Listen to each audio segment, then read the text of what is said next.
સિત્સરનું ડીમાર્ટની પાછળ શિવાલય રેસિડેન્સીના એક બંધ મકાનમાં તસ્કરોએ ત્રાટકી સોના ચાંદીના દાગીનાની ચોરી કરી તસ્કરો પલાયન થઈ ગયા હતા.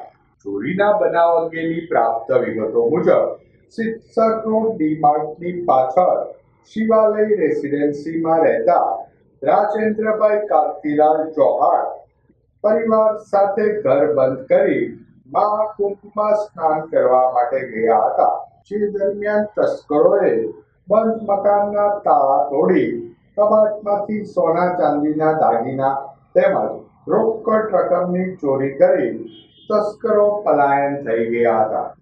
આ ઉપરાંત તસ્કરોએ બાજુમાં રહેતા સંજયગીરી ઇન્દુગીરીના ઘરમાં પણ ત્રાટકી રોકડ સહિત 95,000ની મત્તાની ચોરી કરી તસ્કરો નાસી છૂટેલા. બનાવ અંગે ભરતનગર પોલીસે ગુનો નોંધી નાસી છૂટેલા તસ્કરોને ઝડપી લેવા ચક્રો ગતિમાન કર્યા હતા.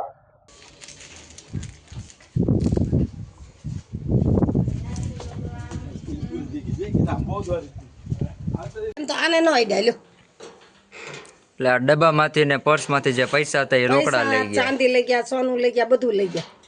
હા. જો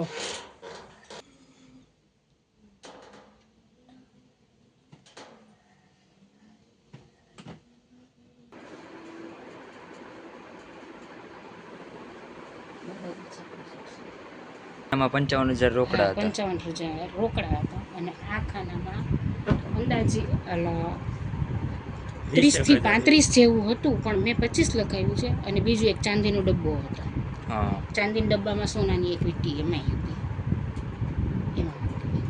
મારું નામ ગોસ્વામી કાજલબેન સંજયગીરી છે. હું શિવાલય રેસિડેન્સીમાં રહું છું. 17 તારીખના સવારમાં વહેલા મારા ઘરે ચોરી થયેલી છે. એમાં મારી 2 સોનાની વીંટી, એક પેડલ અને મારી બેબીની નાની 2 બુટીઓ અને ચાંદી બધું એ ચોરી થયેલ છે. અને 5,000 રોકડ રકમ. આહિર કન્યા છાત્રાલય પાછળ શિવાલય રેસિડેન્સી પ્લોટ નંબર 202માં રહું છું. અમે પ્રયાગરાજ જવા રવાના થયા 15 તારીખે. 17 તારીખે સવારે અમને 9 વાગે જાણ થઈ કે તમારા ઘરનો દરવાજો ખુલ્લો છે.